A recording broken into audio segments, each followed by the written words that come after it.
I mean, it is just a burger. Just a burger. Just a burger. Robin, it's so much more than just a burger. I mean, that first bite. Oh, what heaven that first bite is. The bun, like a sesame-freckled breast of an angel resting gently on the ketchup and mustard below, flavors mingling in a seductive pas de deux.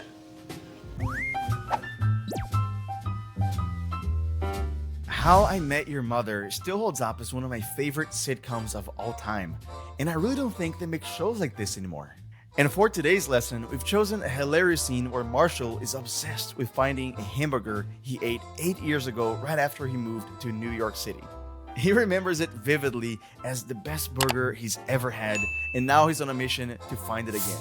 So this lesson will be great for learning lots of useful expressions about food and even some vocabulary related to dating.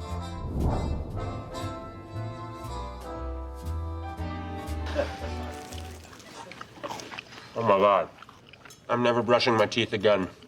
Unless it's with a toothbrush made from this burger. I think I just had my first burgasm. I want to take this burger out to dinner, then maybe a movie, then take it back to my place. Put on a little Terrence Trent D'Arby, and then I would just fool around a little bit. Nothing serious, just take it slow, you know?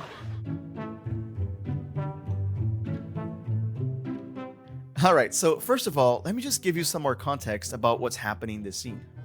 Marshall is looking for the place where he had the best burger of his life.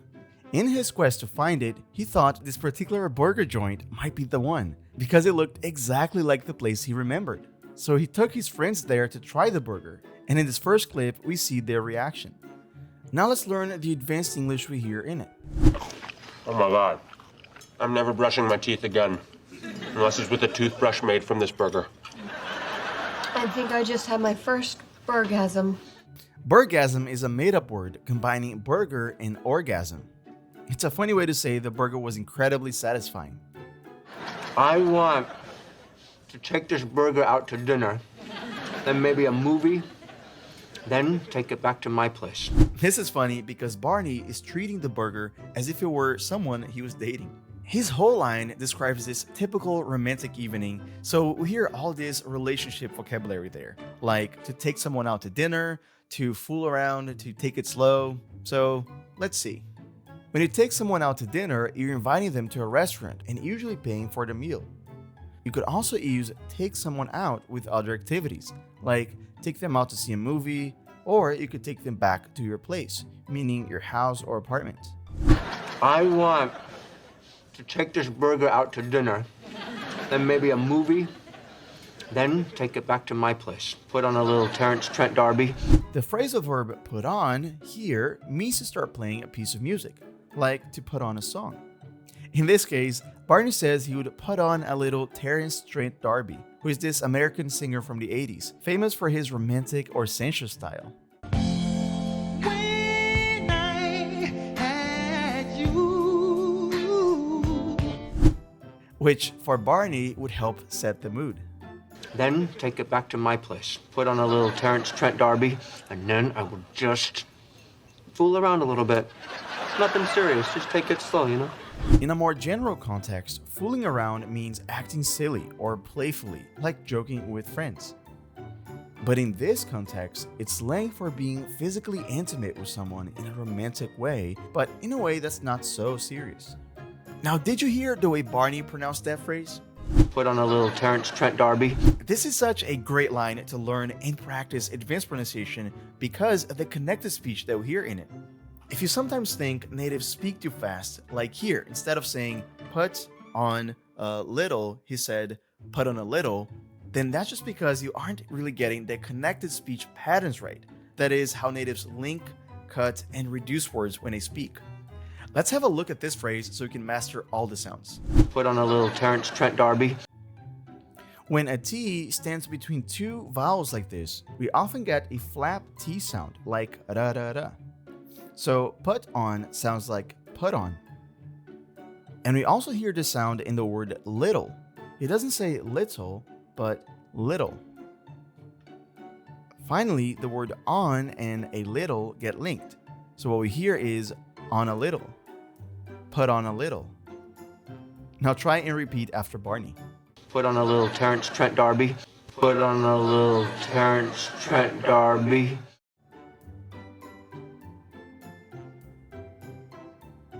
Alright, so everyone is here because of Marshall's quest to find a perfect burger he can't forget. But it turns out this is not the right place. This isn't it. Not it! Hey, Marshall, you might not want to hear this, but is it at all possible this is the same burger you had 8 years ago, only could never live up to your ridiculously high expectations? I mean, it is just a burger. Just a burger. The phrase live up to means to meet or match someone's expectations or hopes. So when Ted says it could never live up to your ridiculously high expectations, he means the burger might not be so amazing as you remember because your memory or expectations were too high. You can use this phrase in lots of situations, like the movie didn't live up to the hype. She's trying to live up to her parents' expectations. The concert totally lived up to everything I hoped for. Okay, so now let's see what Marshall says in the next part of the scene.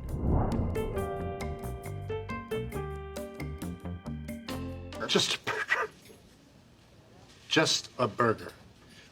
Robin, it's so much more than just a burger. I mean, that first bite. Oh, what heaven that first bite is.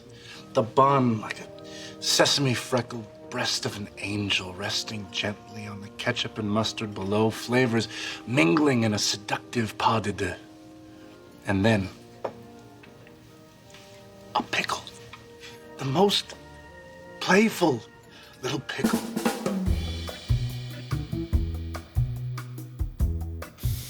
Now, this is some high-level poetry from Marshall here, right? So let's break down the advanced vocabulary. I mean, that first bite. Oh, what heaven that first bite is. When he says, "Oh, what heaven," he means that the burger's taste was amazing, almost like a divine experience. He keeps going with a divine theme when comparing the bun with the breast of an angel. And hear what else he adds to that phrase. The bun, like a sesame freckled breast of an angel resting gently on the ketchup and mustard below. So these are sesame seeds, which you often see sprinkled on top of burger buns. He compares those with freckles on this imaginary breast of an angel. Now, freckles are these natural little spots some people have on their skin. The bun, like a sesame freckled breast of an angel resting gently on the ketchup and mustard below. You probably know the word rest meaning to take a break and relax. In this context though, resting means gently lying on top of something, like this book resting on this nightstand. Or in this example from the movie Toy Story. Mom would let her keep Bo on all night, Who knew you were such a softie? and Molly would fall asleep with her hand resting on Bo's feet. Okay. So what it means is that the bun was placed gently on top of the ketchup and mustard to prevent them from spilling. Below, flavors mingling in a seductive pas de deux. To mingle means to mix or blend together. He's talking about the flavors combining beautifully in your mouth. But for example, one way you could apply this expression could be if you're saying, guests mingle with each other at the party, meaning they were moving around and socializing with different people. Check this out. Jonah, relax. It's a party. You should be mingling. Go talk to someone about how the second season of Patriot gets better. It doesn't. See, this is a great conversation. Get out there. So let's hear again how he describes the combination of flavors. Below, flavors mingling in a seductive pas de deux. Seductive means tempting or attractive, like the way you could feel about some clothes when you're tempted to buy them, or about someone you're romantically or sexually interested in. And pas de deux is a French term used in ballet.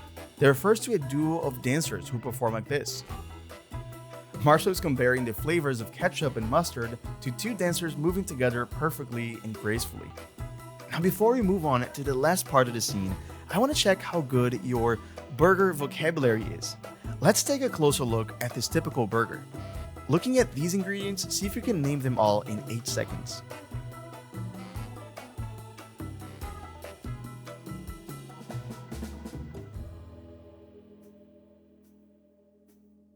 Here are their names. How many did you get right? Anyway, so now let's watch the last part of the scene.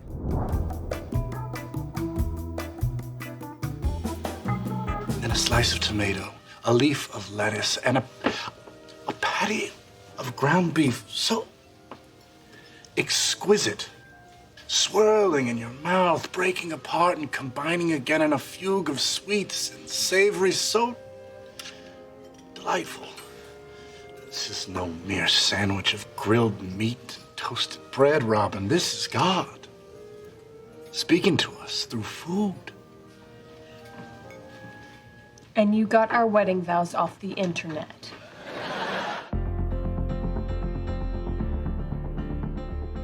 Hey, so before we continue learning, let's do a quick recap. Do you remember this particular dating phrase we covered, to fool around? Or how about this other phrase, to live up to high expectations?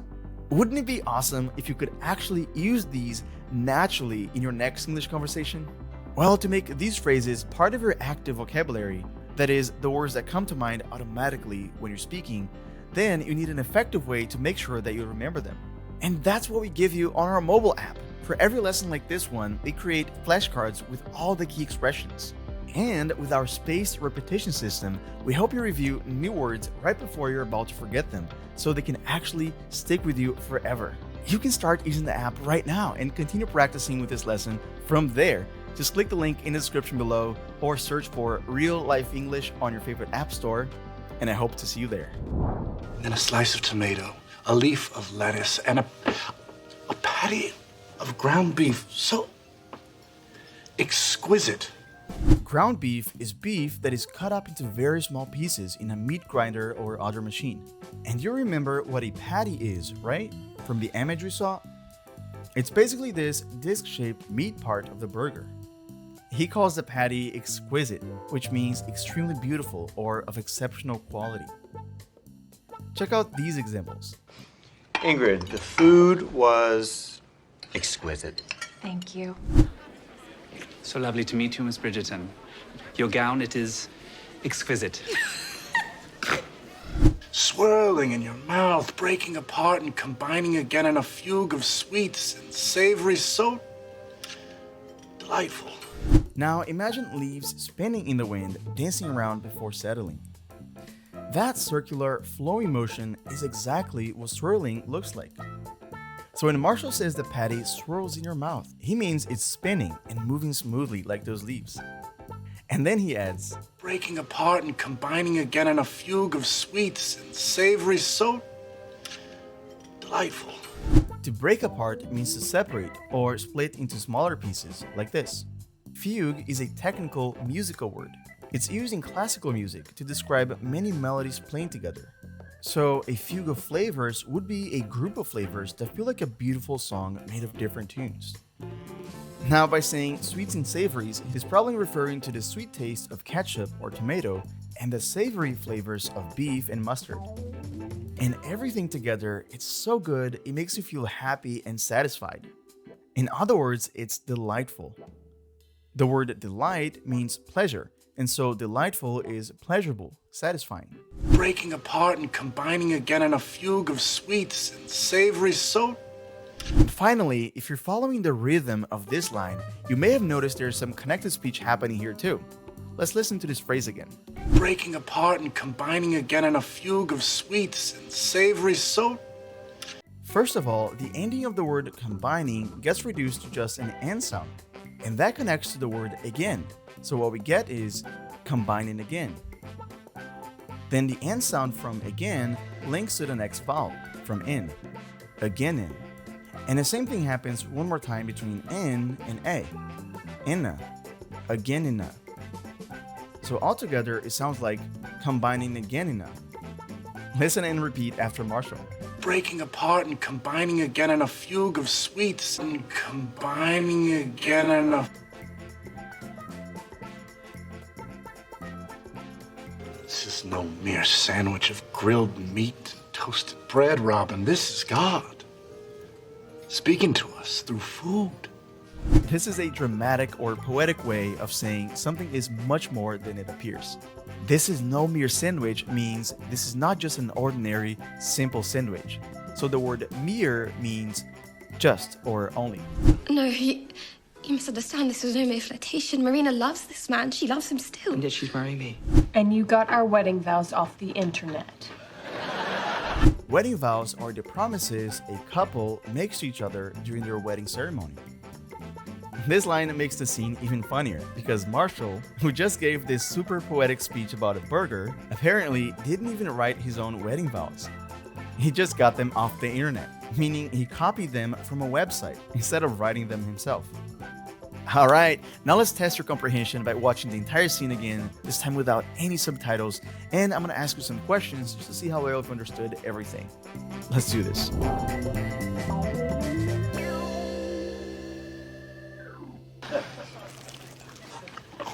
Oh my God. I'm never brushing my teeth again. Unless it's with a toothbrush made from this burger. I think I just had my first burgasm. I want to take this burger out to dinner, then maybe a movie, then take it back to my place. Put on a little Terrence Trent D'Arby, and then I will just fool around a little bit. Nothing serious, just take it slow, you know? What does fool around mean in this context? Acting silly and being funny, kissing and hugging, dancing with a burger.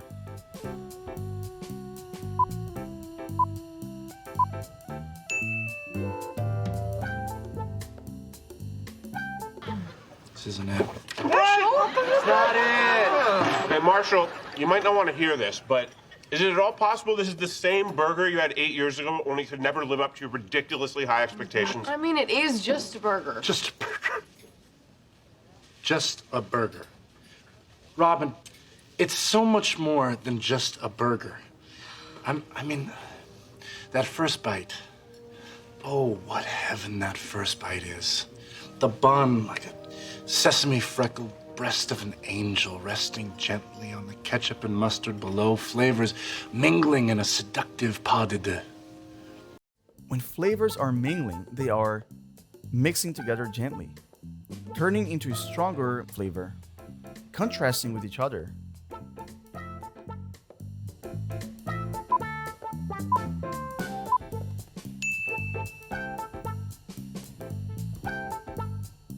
And then, a pickle.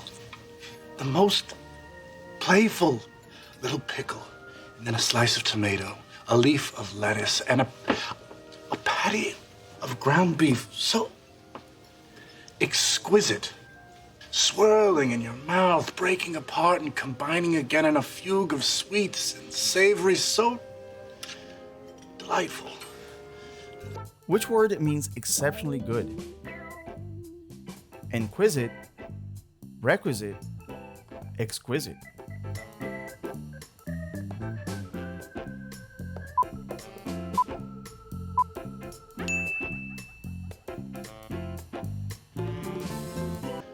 Delightful. This is no mere sandwich of grilled meat and toasted bread, Robin. This is God speaking to us through food.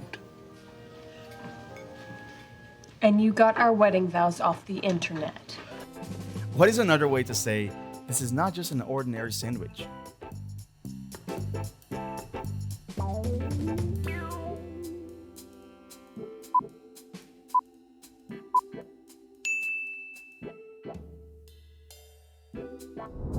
Ah, yeah. Great job, guys. Now remember to go and practice everything that you learned today on the Real Life app. I'm going to leave the link in the description below so you can click on that and it'll take you straight to the vocabulary practice over there. You know what's funny? When I saw your ad on Craigslist, I thought you were women. That's fun. Why would you think that? That's crazy. I mean, what? Schmidt wrote the ad. Oh, I guess it was something about the words you used. It was like sun-soaked and beigey. What are you doing? Wow. What about these? These look beige to you? Sorry.